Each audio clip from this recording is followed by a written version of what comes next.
பிறந்தோம்னு எண்ணிக்கொள்ளடாடு. பயணம் எங்கே போனால் என்ன, பாதை 100 ஆனால் என்ன, தோட்டம் வச்சவன் தண்ணீர் விடுவான் சும்மா நில்லடா. ஊத காத்து வீச உடம்புக்குள்ள கூச, குப்பை கூளம் பத்த வச்சு காயலாம்.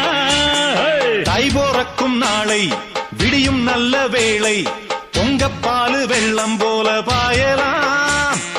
அச்சு வெள்ளம் பச்சரிசி வெட்டி வச்ச செங்கரும்பு அத்தனையும் தித்திக்கிற நாள்தான். காட்டுக்குயிலு மனசுக்குள்ள பாட்டுக்கென்றும் பஞ்சம் இல்ல பாடத்தான். தவிலை தட்டு துள்ளிக்கிட்டு கவலை விட்டு கச்சை கட்டு